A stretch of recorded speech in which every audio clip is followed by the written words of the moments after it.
नमः शिवाय। आज सोमवार के दिन आइए सुनते हैं शिव जी और पार्वती जी की यह कथा। एक समय की बात है, किसी नगर में एक साहूकार रहता था।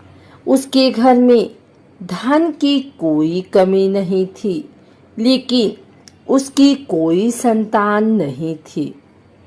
इस कारण वह बहुत दुखी था। पुत्र प्राप्ति के लिए वह प्रत्येक सोमवार व्रत रखता था और पूरी श्रद्धा के साथ शिव मंदिर जाकर भगवान शिव और पार्वती जी की पूजा करता था।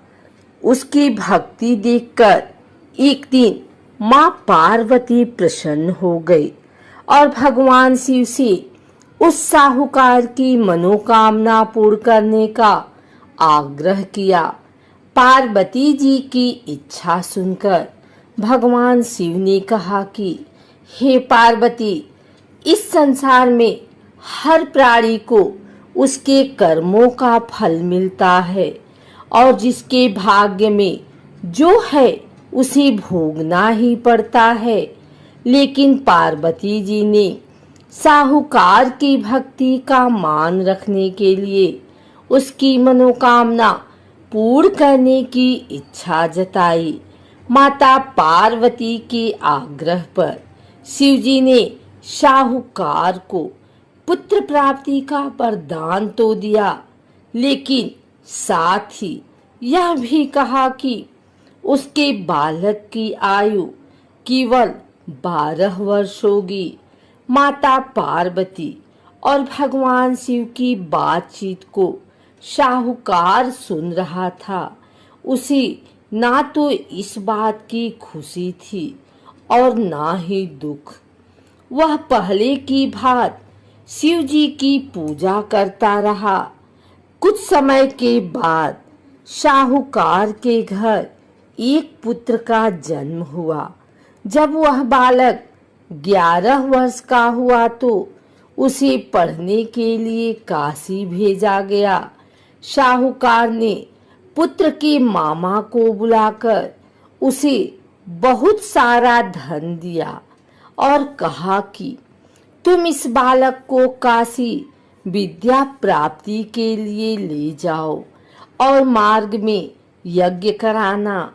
जहाँ भी यज्ञ कराओ वहाँ ब्राह्मणों को भोजन कराते और दक्षिणा देते हुए जाना। दोनों मामा भांजे इसी तरह यज्ञ कराते और ब्राह्मणों को दान दक्षिणा देते काशी की ओर चल पड़े। रात में एक नगर पड़ा, जहाँ नगर के राजा की कन्या का विवाह था। लेकिन जिस राजकुमार से उसका विवाह होने वाला था वह एक आंख से काना था। राजकुमार के पिता ने अपने पुत्र के काना होने की बात को छुपाने के लिए एक चाल सोची। साहूकार के पुत्र को देखकर उसके मन में एक विचार आया। उसने सोचा, क्यों न इस लड़के को दूल्हा बनाकर राजकुमारी से विवाह करा दूं। विवाह के बाद इसको धन देकर विदा कर दूंगा और राजकुमारी को अपने नगर ले जाऊंगा। लड़के को दूल्हे के वस्त्र पहनाकर राजकुमारी से विवाह कर दिया गया।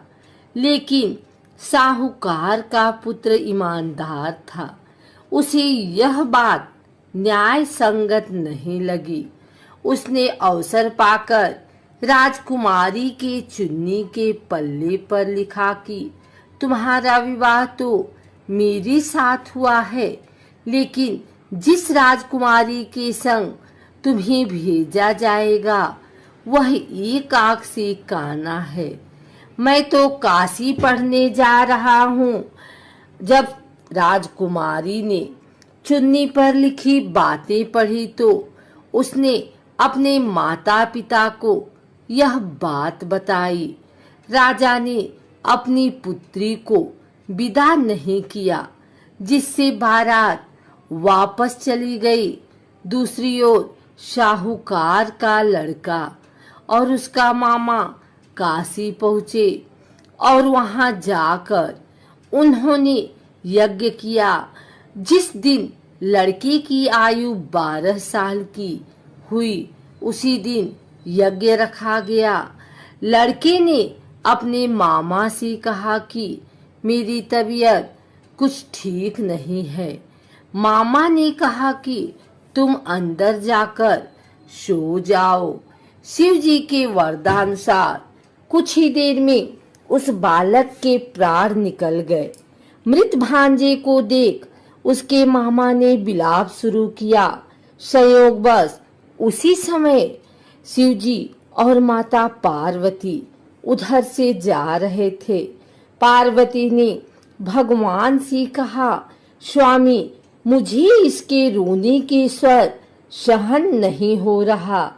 आप इस व्यक्ति के कष्ट को अवश्य दूर करें।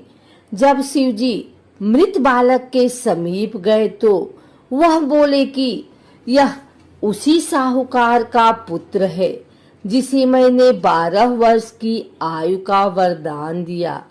जब इसकी आयु पूरी हो चुकी है, लेकिन मातृभाव से विभोर माता पार्वती ने कहा कि हे महादेव, आप इस बालक को और आयु देने की कृपा करें, अन्यथा इसके वियोग में इसके माता पिता भी तड़प तड़प कर मर जाएंगे। माता पार्वती के आग्रह पर भगवान शिव ने उस लड़के को जीवित कर दिया। शिव जी की कृपा से वह लड़का जीवित हो गया। शिक्षा समाप्त करके लड़का मामा के साथ अपने नगर की ओर चल दिया। दोनों चलते हुए उसी नगर में पहुंचे जहां उसका विवाह हुआ था। उस नगर में भी उन्होंने यज्ञ का आयोजन किया। उस लड़के के ससुर ने उसे पहचान लिया और महल में ले जाकर उसकी खातिरदारी की और अपनी पुत्री को विदा किया। इधर साहूकार और उसकी पत्नी भूखे प्यासे रहकर बेटे की प्रतीक्षा कर रहे थे। उन्होंने प्रण कर रखा था कि यदि उन्हें अपने बेटे की मृत्यु का समाचार मिला तो वह भी प्राण त्याग देंगे। परंतु अपने बेटे के जीवित होने का समाचार पाकर वह बेहद प्रसन्न हुए। उसी रात भगवान शिव ने व्यापारी के स्वप्न में आकर कहा, हे श्रेष्ठी, मैंने तेरे सोमवार के व्रत करने और व्रत कथा सुनने से प्रसन्न होकर तेरे पुत्र को लंबी आयु प्रदान की है। इसी प्रकार जो कोई सोमवार व्रत करता है या कथा सुनता और पढ़ता है, उसके सभी दुख दूर होती हैं और समस्त मनोकामनाएं पूर्ण होती हैं।